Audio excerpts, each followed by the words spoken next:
My mission is simple, to make you money. I'm here to level the playing field for all investors. There's always a bull market somewhere, and I promise to help you find it. Mad Money starts now.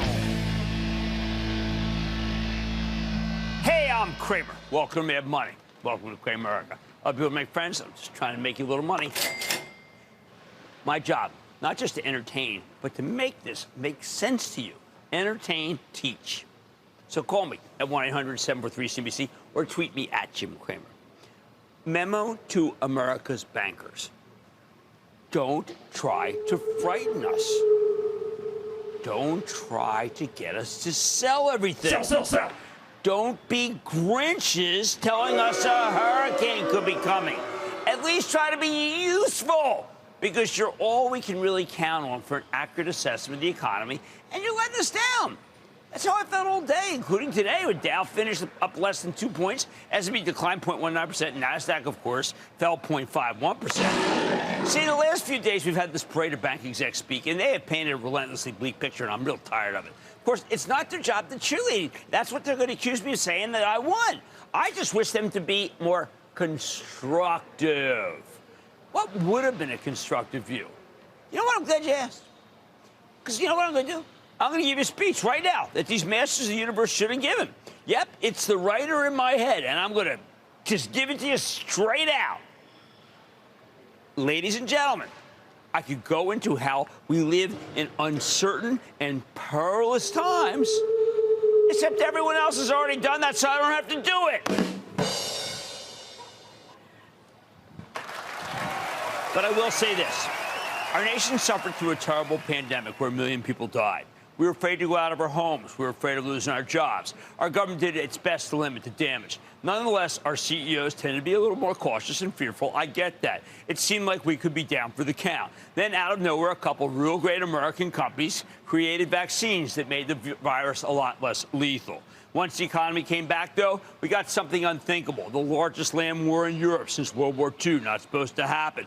China repeatedly locked down their economy to compensate for their second-rate homegrown vaccines, not supposed to happen. So many things we didn't count on. Who would have thought so many people would work from home and then decide to continue to work from home after we solved the pandemic? Immediately converting that spare room into an office with all the trimmings, new furniture, PCs, straight on the supply chain. With the exodus to the suburbs of the country came the need for more cars. Who would have imagined that supply chain disruptions would make it impossible for the automakers to meet demand? They can't get the semiconductors because they're using old-fashioned semis and they can't make them fast enough.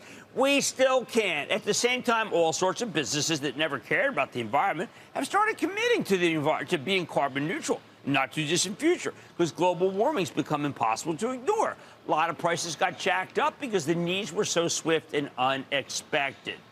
Of course, there were excesses. Our government and our industry helped fund an outrageous equity boom that included blank check corporations that we should never have been involved with and never allowed to exist. We should have done more to stop them. So people, our customers, lost less money. We didn't. You know why? Because we were short-term greedy, and we apologize for that. We had a government that chose a caveat-emptor approach to cryptocurrency, which was simply ridiculous. We should have done more. We should have pressured Washington because the securities were unregulated, and if they'd been regulated, then someone might have caught the $34 billion shambles that was FTX, the empire of another guy we should have been wise to, Sam Bankman-Fried. There was no Madoff, a sophisticated con set up to fool the regulators. No, this was a hidden in plain sight disgrace. A single SEC examiner could have stopped, and certainly one of the larger investors that work with our banks should definitely have caught. Through this all, we had a workforce that rebelled. Many people quitting their jobs, not coming back to them when they were asked to, which few executives saw coming. People didn't realize how miserable their lives really were. At the same time, jobs went begging. We had the fewest bankruptcies since 2010. Amazing, given the heavy-duty increases in interest rates this year. That wasn't in the economic book that we all studied either. Ec10 didn't have that.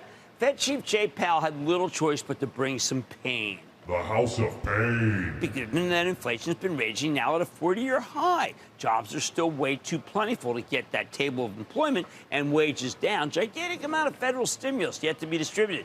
this time in the form of bridges and roads and buildings. Can you imagine? We don't have enough engineers, and we don't train enough of them, and we're not doing enough to work with our schools. You know what? All things considered, though, we're doing pretty well. Consider the Toll Brothers, the terrific home builder, put up just fantastic numbers today. Even phenomenal gross margins as the raw cost of things that go into a home, particularly lumber, have come down substantially. Sure, mortgage rates are high, but plenty of people bought homes with cash, and there's a lot more behind that in big down payments. Other than Nucor, America's biggest steel company, said it would put up record numbers. Demand for cars remains extraordinary. Wages are still going higher. It's not a sin. Of course, that's a problem at a moment when we fear inflation. Wage inflation is still raging because lots of people just didn't like their jobs, and others chose to retire. Sometimes we just can't predict human behavior, and a lot of wrong predictions resulted in more inflation. After decades of high immigration, which helped businesses fill jobs that Americans didn't want, many immigrants seem to be fearful when they come here, and our government's not doing anything about it. So the Federal Reserve may have to indeed keep raising rates. That may have to happen. And it could put pressure on the stock market. We don't want that. We all want to make money. The price-earnings multiples, what we pay for stocks in relation to their earnings, they've come down gigantically, maybe enough that we can have a rally or a sustainable rally if we get a break in some of our costs. We know that gasoline and used cars have come down in price. Now, this Ukraine war has cost us at the supermarket, but there's not much the Fed can do about that. To me, this is a constructive environment. We had a peaceful midterm election. No talk of overturning the results this time. We had a series of rate hikes that has not caused a rash of layoffs, although more are needed, believe it or not, if we're going to get wage inflation under control. Unlike 2008, our bank has more capital than it's ever had, and we have the fewest bad loans than we can ever recall. We've digitized, saving us money, and that's going back to our shareholders, something we will keep doing. If I had to buy a house now, would I do so? Maybe I would wait to see if they can come down a bit unless it was an emergency. Would I start a business now? Maybe, if there was proven need and we can advance your credit. No, if there's a margin of error. Would I buy stocks? Look, I'm not a market timer. I know this. There'll come a day when the Fed will be done tightening, though that may be when the S&P is a good bit lower. But I don't know if I want to take the chance of possibly missing the big rally. Hey, maybe buy something small. There.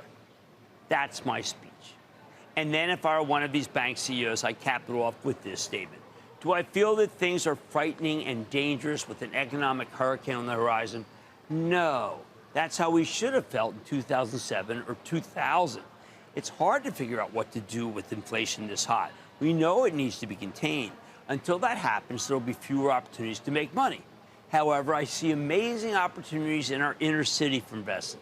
I see lots of kids who want and need our help to be trained to meet these new job openings. We are going to do our best to invest in them. They remain the great bet, as does our country itself with its bountiful natural resources, better than any other country in the world, where everybody wants to come to, not flee. So let me ask you, is that so hard to say? Here's the bottom line. Don't panic the next time you hear one of these bank CEOs say something terrifying. They don't know the impact of their words. And if they were a little more constructive, they'd be painting a much less bearish picture.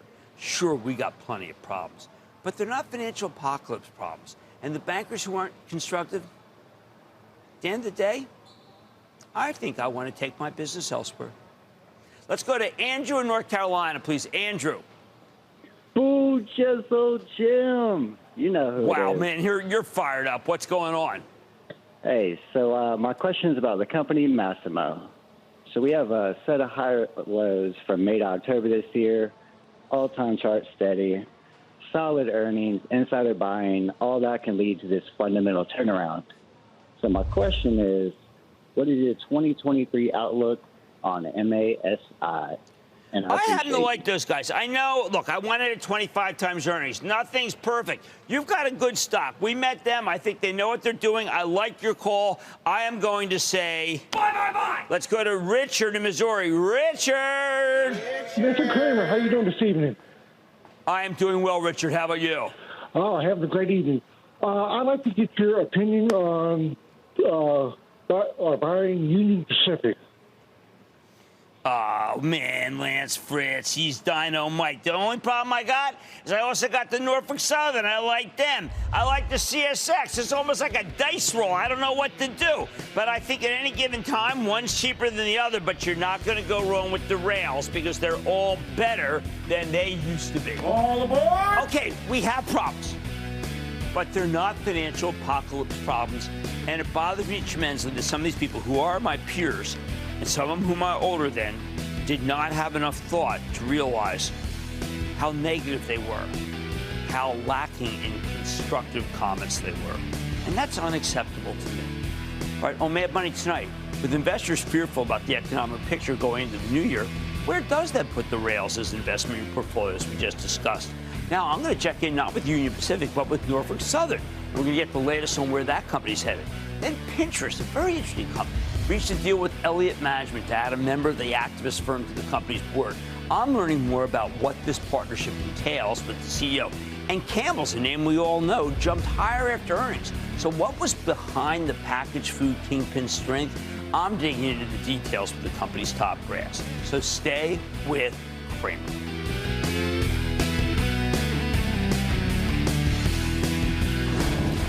Don't miss a second of Mad Money. Follow @Jim Cramer on Twitter. Have a question? Tweet Cramer. #MadTweets. Send Jim an email to madmoney@cnbc.com or give us a call at 1-800-743-CNBC. Miss something?